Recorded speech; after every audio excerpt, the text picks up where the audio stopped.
हमारे उदल महाराज आप लोग स्वागत सिर्फ ताली से कर दीजिए, हौसला बढ़ा दीजिए। चलिए हमारे उदल महाराज जी आइए, आपकी स्वागत है, धन्यवाद। चलिए स्वागत कर दीजिए ताली से, धन्यवाद।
मानस में प्रमाण दिए हैं भाई ने, ये संसार में तीन चीज सामर्थ है।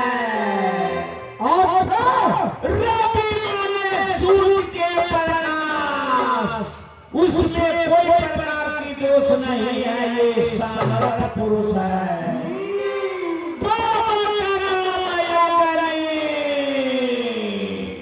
अग्नि में कोई प्रकार की दोष नहीं है, ये सामर्थ पुरुष है। सुरसारी नाम गंगा, गंगा की जल में कोई प्रकार की दोष नहीं है। संसार में तीन चीज सामर्थ पुरुष है।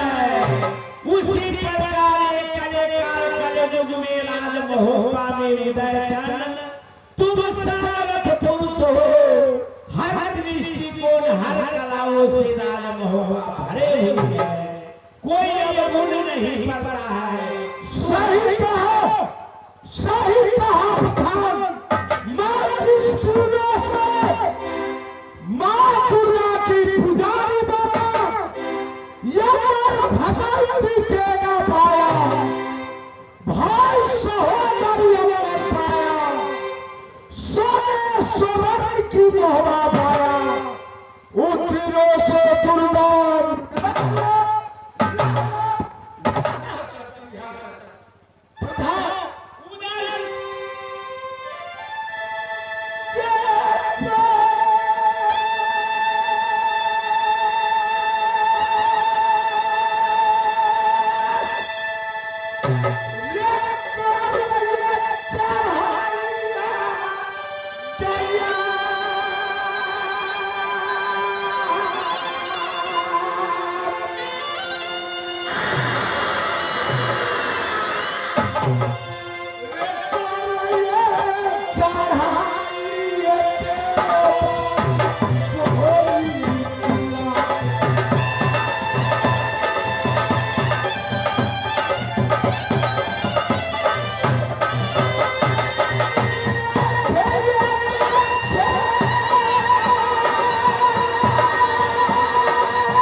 दिशा तो दशा पूरा पश्चिम उत्तर दक्षिण चारों कोनिया का अस्पताल।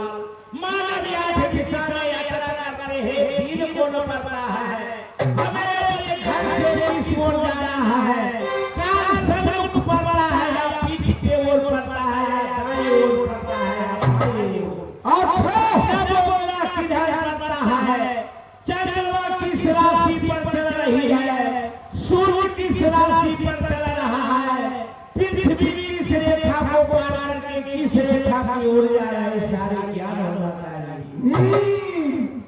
तब मानव किसी और का यात्रा करने सफल पा सकता है। 2079 साल 7 महीना 24 गते 10 तारीख गुरुवार की रात्रि बीतने जा रही है।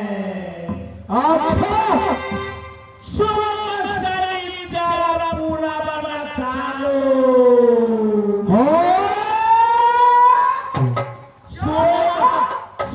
शनिचर दिन अपने घर से पूरा मोड़ का नहीं जाना चाहिए। मंगल बुध उत्तर दिशा कालू, मंगल और बुध दिन उत्तर दिशा में काला का जोग रहता है। रवि शुक्र पश्चिम जाए, हानि होई पंथ सुख नहीं होई। दक्षिण किया पगाना, ताको समझो फिर रहे आना। बुझ जटाट उतर घोर, नारी छुद छने चाकर चोर। बुझ कटिया खतर लकेश, बात चलत में लागे ठेस। कुत्ता नुकसान हटी ले जाए, काल कहे मृत्यु हो जाए। रे तुम्हारी बात सुन करके हंसी आती है, आती है। इसलिए जात का ब्राह्मण दही चूड़ा खाइए, द्वारे द्वारे भिक्षा मांगने वाला। रे तुम क्या जानोगे,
परे परे छवि राजा काल बनी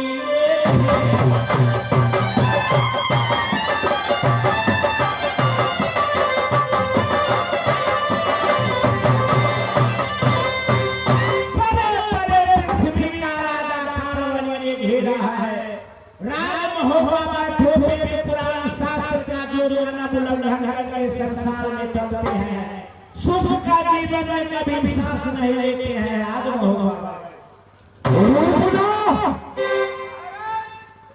इस समय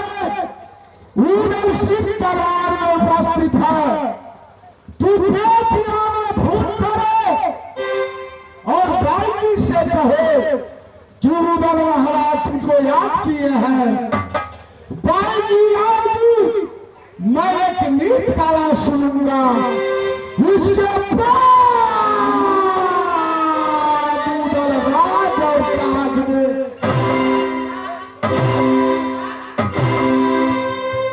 राजा धीमारा पेशिया पासे, राजा धीमारा पेशिया पासी, ता घर भोजन जमपुरा वासी।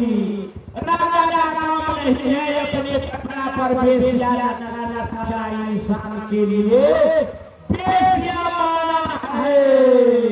रे ब्रह्म हमको तो ये राजाओं का शौक होता है, शान होता है, जो भाई जी बदला बर्दाश्ती है।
तुमको खून करने के लिए मैं बोला हूँ। बताइए किससे खून करना है? मैं अभी खून करूंगा। किससे खून करना है बताइए।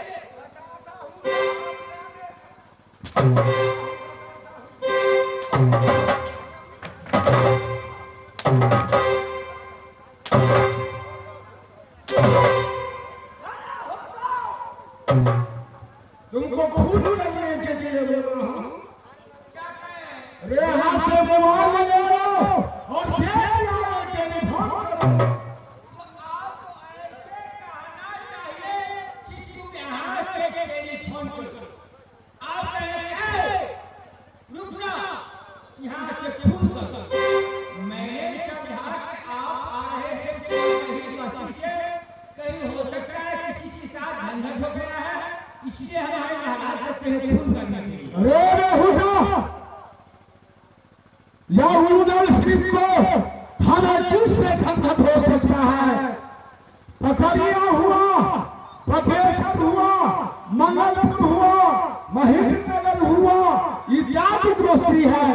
यहाँ हमारे दोस्त हैं, मित्र है, भाई है, हमें किससे झंझट होगा रे बोलता। तो ऐसे आपको कहना चाहिए कि तुम यहाँ से टेलीफोन करो। मैंने समझा कि महाराज के साथ किसी को साथ झंझट हो गया है, इसलिए कहते फोन करने के लिए। तुम्हें सुनने में धोखा है, फोन करो। बैठ जाइए महाराज, इसलिए महाराज फोन करने के लिए कहते हैं। अरे भाई जी की फोन करो, उधर के दरबार में आज नित्य कला पेश करेगी, समझ गया। महाराज कौन सी बाई को बनाना चाहते हैं? अरे भाई जी कौन सी होती है? दो प्रकार की बाई होती है। क्या कहा? दो प्रकार की बाई होती है।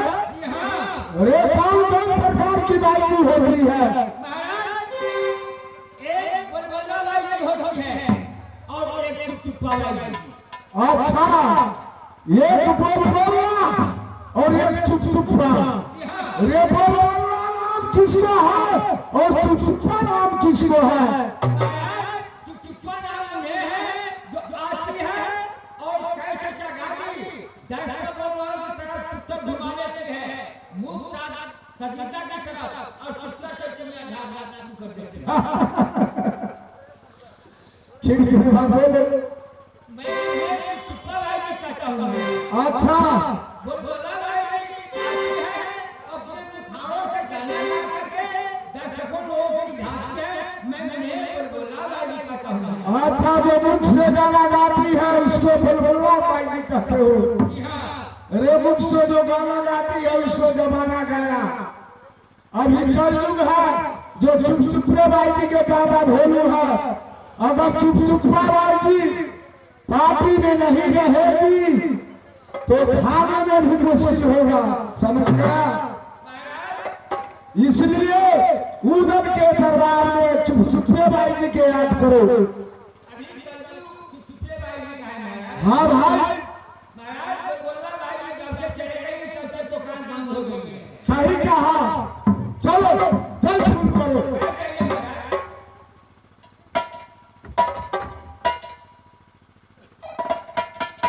9 8 6 7 22 9 4 5 6।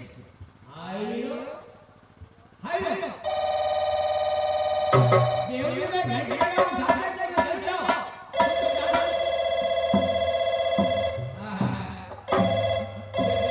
मारेंगे तेरी नानी का पैजामा ढीला कर देंगे।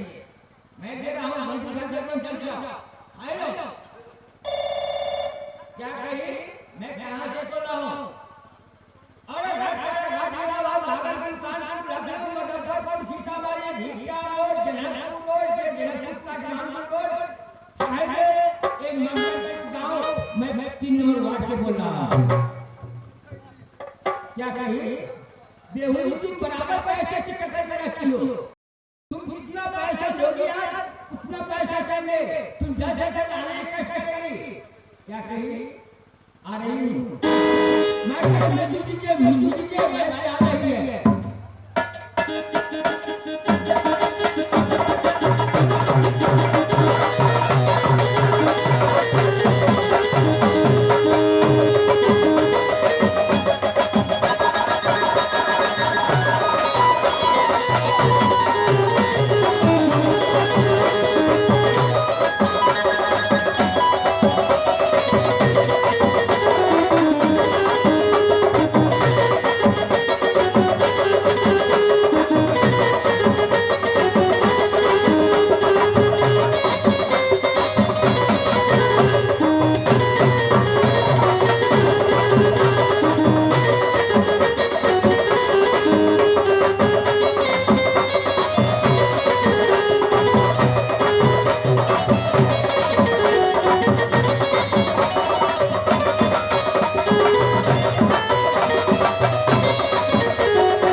सिकमारा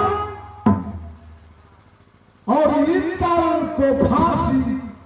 अभी से सुबह 6 बजे तक इस क्रियान्वयन में बैठे रहेंगे और मेरी कंपनी के महान कर्मकारी खेल देखेंगे।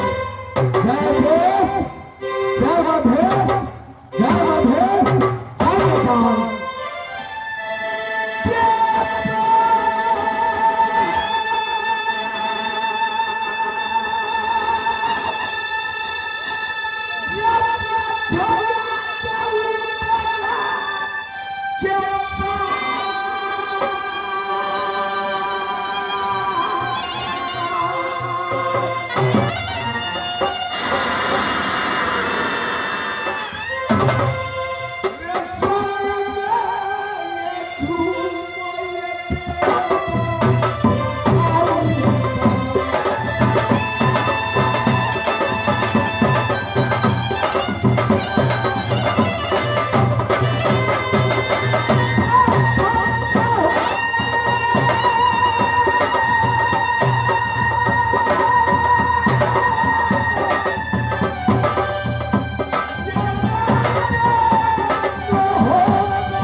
मेरे साथ चलो प्रेमा।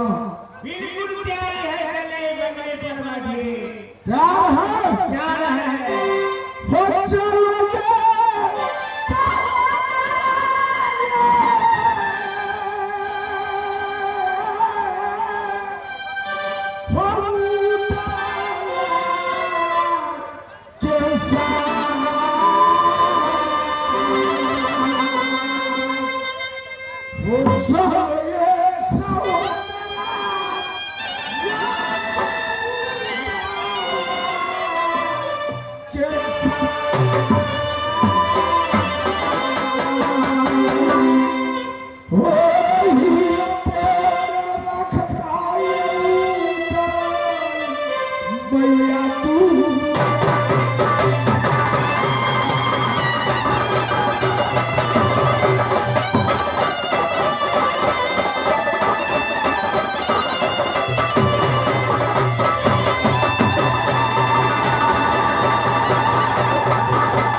Oh